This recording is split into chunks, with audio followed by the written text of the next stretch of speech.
श्रोता मित्र, यहाँ प्रस्तुत है महाभारत उत्तरकांड से प्रेरित एक भावनात्मक एवं राजनीतिक कथा। प्रद्युम्न, प्रभावती और वज्रनाभ प्रेम, धर्म और युद्ध की एक लंबी गाथा और वज्रनाभ की वध की संपूर्ण कहानी, जो महाभारत का वह भाग जो भावनात्मक भी है और रणनीति व प्रतिज्ञा से भरा हुआ भी, और श्री कृष्ण लीला भाग 116 की कहानी, जिसे एक भावपूर्ण, क्रमिक और संवादात्मक शैली में कहानी का वर्णन है। अगर आप चैनल में नए हो तो चैनल को सब्सक्राइब करके श्री कृष्ण लीला भाग 1 से लेकर भाग 115 तक की कहानी को जरूर सुने। प्रेम और धोखे की गूंज। द्वारका के स्वर्णमयी महलों में जहां एक और नित्य आनंद की लहरें बहती थीं, वहीं दूर सुदूर अंधक राज्य की सीमा के पार वज्रनाभ के हृदय में क्रोध और पीड़ा का ज्वार उठ रहा था। वो कोई साधारण राजा नहीं था। वज्रनाभ रावण के वंश का अंतिम प्रबल उत्तराधिकारी, जिसका रक्त न केवल वैर और प्रतिशोध से भरा था, बल्कि अपनी परंपरा, कुल मर्यादा और स्वाभिमान के लिए जीने वाला भी था। पर आज वही वज्रनाभ अपनी ही पुत्री से ठगा हुआ अनुभव कर रहा था। तूने शत्रु के पुत्र को पति मानकर मेरी पीठ में छुरा भोंका है, वज्रनाभ गरजते हुए अपनी पुत्री प्रभावती के सामने बोला। प्रद्युम्न, श्री कृष्ण का पुत्र, वो कृष्ण जिसने रावण का वंश समाप्त कर दिया, और तू उसी के वंश में ब्याही जाती है। प्रभावती, जिसकी आंखों में आंसुओं की धार बह रही थी, पिता के सामने नतमस्तक होकर बैठ जाती है। पिता, मैं अपने अपराध की क्षमा मांगती हूँ। यदि आपको लगे कि मेरी भूल से वंश की मर्यादा खंडित हुई है, तो मुझे मृत्यु दंड भी स्वीकार है। वज्रनाभ का युद्ध संकल्प। वज्रनाभ ने क्रोध में कांपते हुए कहा, नहीं, मैं तुझे नहीं मारूंगा। तेरी मृत्यु से मेरा प्रतिशोध नहीं पूर्ण होगा। मैं स्वयं द्वारका जाऊंगा, उस कृष्ण को और उसके पुत्र को मिटा दूंगा, जिसने मेरी पुत्री का मन चुरा लिया। सेना सजाई जाती है। अश्वों की हिनहिनाहट, रथों की गर्जना और वज्रनाभ का ललकार पूरा अंधक देश जैसे युद्ध की ज्वाला में तपने लगता है। प्रभावती की आत्मग्लानि और रहस्योद्घाटन। इधर प्रभावती गहन पीड़ा में डूबी होती है। वह आत्मग्लानि से तड़प रही होती है। मैं अपने पिता की मर्यादा तोड़कर कैसे जीवित रह सकती हूँ, ये सोचकर वह अपने प्राण त्यागने को तत्पर होती है। उसी समय उसकी माता सुमति वहां आती है, एक शांत, धैर्यशील और विदुषी स्त्री जो जानती है कि प्रेम और भाग्य दोनों का अपना खेल होता है। रुको पुत्री, सुमति ने उसका हाथ पकड़ लिया। प्रेम कोई पाप नहीं, परंतु तूने प्रद्युम्न को कैसे जाना, कैसे उसे हृदय दे बैठी। प्रभावती धीरे धीरे अपनी आंखें बंद करती है और स्मृतियों में उतरती है। माँ, एक दिन मैं अपनी सहेली तड़का के साथ पुष्पक विमान में अंतरिक्ष की यात्रा कर रही थी। तभी किसी बांसुरी की मधुर ध्वनि ने मेरे मन को बांध लिया। मैं उस ध्वनि की ओर खींचती चली गई। वहां एक युवक मिला, जिसकी छवि दिव्य थी, नेत्रों में तेज और मुख पर करुणा, जैसे वह मेरे हृदय का स्वामी हो। मैंने उसी समय उसे अपने मन से वर लिया। सुमति उसे गले से लगा लेती है। तो ये प्रेम तो पूर्व जन्म का है। ये सब प्रारब्ध का विधान है। पुत्री, तूने कोई अपराध नहीं किया। ये प्रेम श्रीहरि की इच्छा से ही हुआ है। सेना का आगमन और दूत की चेतावनी। उधर वज्रनाभ की सेना समुद्र तट पर आकर डेरा डालती है, द्वारका से कुछ योजन की दूरी पर। पूरा शिविर रणभेरी की गूंज से भर जाता है। रात्रि में मंत्रणा होती है। वज्रनाभ कहता है, हम कल भोर होते ही एक दूत भेजेंगे। श्री कृष्ण को चेतावनी देंगे, या तो प्रद्युम्न को सौंप दो, या युद्ध के लिए तैयार हो जाओ। अगले दिन वज्रनाभ का दूत द्वारका में आता है। वह राजसभा में श्री कृष्ण के समक्ष खड़ा होता है और जोर से पत्र पढ़ता है। श्री कृष्ण, तूने मेरी पुत्री को छल से अपने पुत्र को ब्याह दी। तूने रावण के वंश का अपमान किया है। अब तू युद्ध से नहीं बच सकता। कल सूर्य उदय होते ही वज्रनाभ की सेना द्वारका पर आक्रमण करेगी। सभा में सन्नाटा छा जाता है। बलराम का क्रोध और श्री कृष्ण की शांति।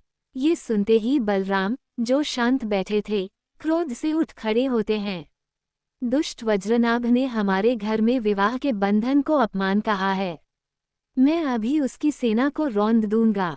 परंतु श्री कृष्ण अपना हाथ उठाकर उन्हें शांत करते हैं। भैया, क्रोध नहीं। युद्ध तभी उचित है जब धर्म की रक्षा का प्रश्न हो। परंतु प्रेम, विवाह और भाग्य का निर्णय कोई राजदूत या तलवार नहीं कर सकती। हमें सोच समझकर उत्तर देना होगा।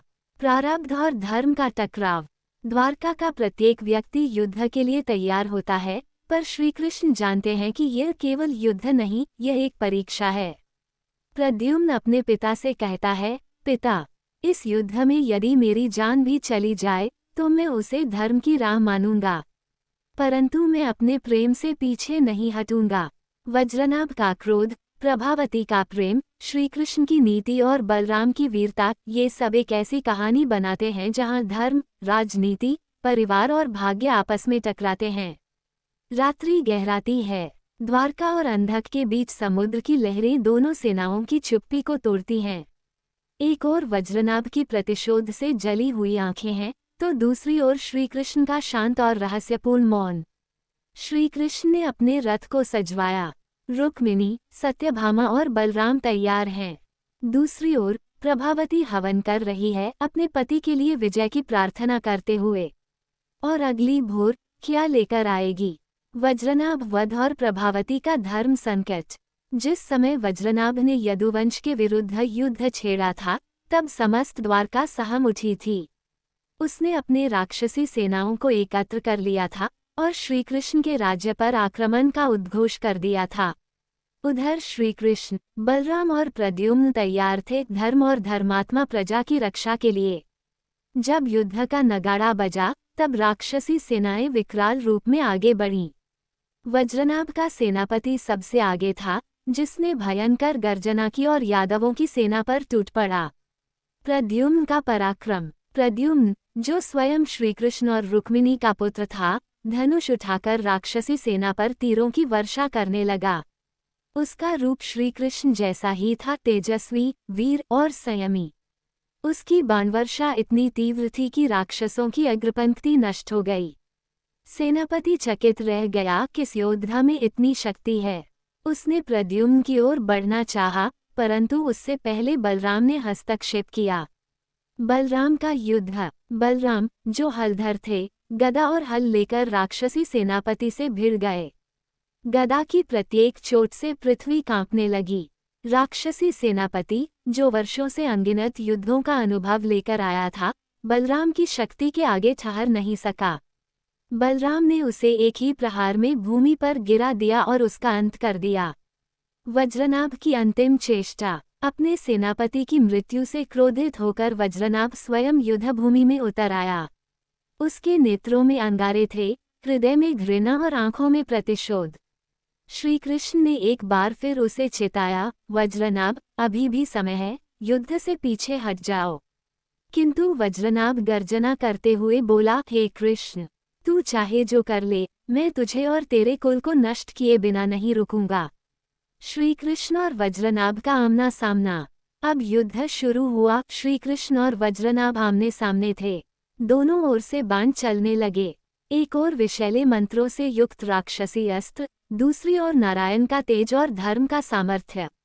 इसी बीच प्रद्युम्न वज्रनाभ को रोकने के लिए फिर युद्ध में कूद पड़ा। वह अपने पिता की रक्षा करना चाहता था, किंतु वज्रनाभ ने एक अमोघ अस्त्र से उसे घायल कर दिया। प्रद्युम्न जमीन पर गिर पड़ा, किंतु वह जीवित था, उसकी चेतना जाती रही थी।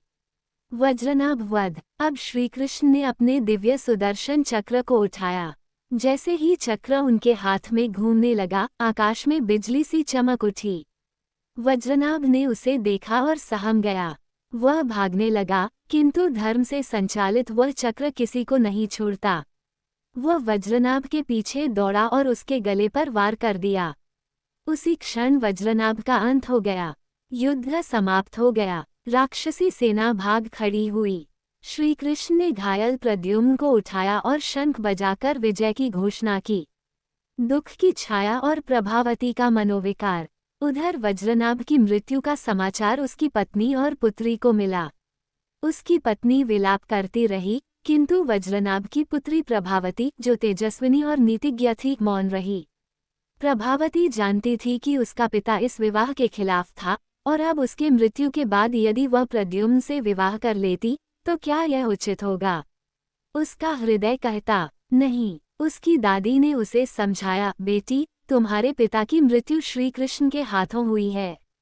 वो कोई सामान्य मृत्यु नहीं, बल्कि ईश्वर की इच्छा थी।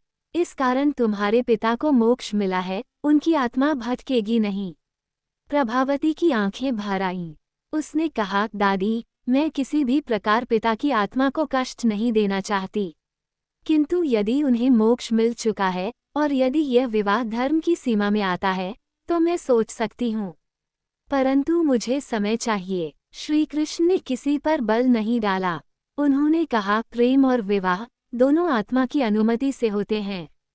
कोई भी निर्णय समय और अंतर्मन की स्वीकृति से होना चाहिए। इस प्रकार वज्रनाभ का अंत हुआ।